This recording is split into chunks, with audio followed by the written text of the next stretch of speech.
নমস্কার বন্ধুরা, আজকে আমরা এই ভিডিওতে আলোচনা করব ফ্রি রেশনের ব্যাপারে। তো বন্ধুরা, গভর্নমেন্টের পক্ষ থেকে এই ফ্রি রেশনের ব্যাপারে কিন্তু নতুন নিয়ম কার্যকর করা হয়েছে। সেই নতুন নিয়মে কি বলা হয়েছে সেই ব্যাপারেই আজকে আমরা জানবো এই ভিডিওতে। তাহলে আসুন দেখে নিই এই ব্যাপারে। ধীরে ধীরে ফ্রি রেশন তুলে দিচ্ছে কেন্দ্র সরকার। এবার ফ্রি রেশন পেতে হলে রেশন কার্ড গ্রাহকদের মোবাইল নম্বর লিঙ্ক থাকা বাধ্যতামূলক করা হলো। শুধু তাই নয়, নতুন বছরের শুরুতেই রেশন কার্ড নিয়ে একাধিক নিয়ম চালু করা হয়েছে। এক নজরে দেখে নিন। নতুন বছরে পশ্চিমবঙ্গের ফ্রি রেশন তথা রেশন ব্যবস্থায় বড়সড় পরিবর্তন আসতে চলেছে। রাজ্য সরকারের পক্ষ থেকে জানানো হয়েছে 2025 সালের জানুয়ারি মাস থেকে নতুন কিছু নিয়ম কার্যকর হবে। এই নিয়মগুলো মেনে না চললে রেশন তোলা বন্ধ হয়ে যেতে পারে। রাজ্যের সাধারণ মানুষের সুবিধার্থে এবং রেশন ব্যবস্থায় স্বচ্ছতা আনার লক্ষ্যে এই সিদ্ধান্ত নেওয়া হয়েছে। রেশন কার্ড মোবাইল নম্বর লিঙ্ক করা বাধ্যতামূলক। নতুন নিয়ম অনুযায়ী প্রতিটি পরিবারের অন্তত একজন সদস্যের রেশন কার্ডের সঙ্গে মোবাইল নম্বর লিঙ্ক থাকতে হবে।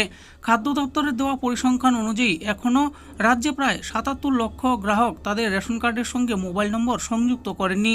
জানুয়ারি 2025-এর আগে এই কাজটি সম্পন্ন না করলে রেশন সংগ্রহে সমস্যা হতে পারে। রেশন কার্ড মোবাইল নম্বর লিঙ্ক কেমন করে চেক করবেন আপনারা? রেশন কার্ড মোবাইল নম্বর লিঙ্ক করার জন্য নিকটবর্তী রেশন দোকান, food and supply office, BSK centre বা রাজ্য খাদ্য দপ্তরের ওয়েবসাইটে গিয়ে সহজেই এটি করা যাবে। দুয়ারে রেশন পরিষেবার ব্যাপারে কি বলা হয়েছে? নতুন নিয়ম অনুযায়ী প্রতি সপ্তাহে 4 দিন অর্থাৎ মঙ্গলবার থেকে শুক্রবার পর্যন্ত দুয়ারে রেশন পরিষেবা চালু থাকবে।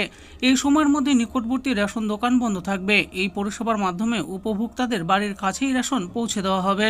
এরপরে দেখুন, বলা হয়েছে পিওএস মেশিন বাধ্যতামূলক। রেশন সামগ্রী বিতরণের সময় পস মেশিন চালু রাখা বাধ্যতামূলক করা হয়েছে। এই পদক্ষেপের মাধ্যমে ফ্রি রেশন বিতরণের পুরো প্রক্রিয়াটি আরও স্বচ্ছ এবং জবাবদিহিমূলক হবে। কেন এই পরিবর্তন করা হচ্ছে? সরকারি পরিসংখ্যান অনুযায়ী দিন দিন রেশন ব্যবস্থার অপব্যবহার বেড়ে চলেছে। প্রয়োজনের তুলনায় অনেক জায়গায় রেশন সামগ্রী অপ্রয়োজনীয়ভাবে তুলে নেওয়ার অভিযোগ উঠেছে। তাই রেশন ব্যবস্থায় নিয়মানুবর্তিতা ও স্বচ্ছতা আনতেই এই নতুন নিয়মাবলী প্রণয়ন করা হয়েছে। নিয়ম লঙ্ঘনের ফলাফল কি হবে? নিয়ম মানা বাধ্যতামূলক করা হয়েছে। মোবাইল নম্বর লিঙ্ক না থাকলে বা পস মেশিন ব্যবহার না করলে রেশন তোলা সম্ভব হবে না। সরকারের পক্ষ থেকে সাধারণ মানুষকে এই নিয়মগুলি মেনে চলার অনুরোধ জানানো হয়েছে। রেশন গ্রাহকদের জন্য গুরুত্বপূর্ণ বার্তা কি দেওয়া হয়েছে? রাজ্যে প্রায় 2,09,00,000 রেশন গ্রাহকের মধ্যে 1,32,00,000 গ্রাহক ইতিমধ্যেই তাদের মোবাইল নম্বর লিঙ্ক করেছেন। যারা এখনো এই কাজটি করেননি তাদের দ্রুত নিকটবর্তী রেশন দোকানে গিয়ে এই প্রক্রিয়া সম্পন্ন করার অনুরোধ করা হয়েছে। রাজ্যের খাদ্য ও সরবরাহ দপ্তরের নির্দেশিকা মেনে চলুন এবং নতুন নিয়মগুলি অনুসরণ করে রেশন তোলার সুবিধা চালিয়ে যান। তো বন্ধুরা, দেখে নিলেন আজকে আমরা ভিডিওতে আলোচনা করলাম ফ্রি রেশনের ব্যাপারে গভর্নমেন্টের পক্ষ থেকে যে নতুন ঘোষণা করা হয়েছে সেই ব্যাপারে এই ভিডিওতে আমি আলোচনা করেছি। আশা করি এই ভিডিওটি আপনাদের ভালো লেগেছে। আর এই ভিডিওটি যদি আপনাদের ভালো লেগে থাকে তাহলে অবশ্যই একটি লাইক করবেন।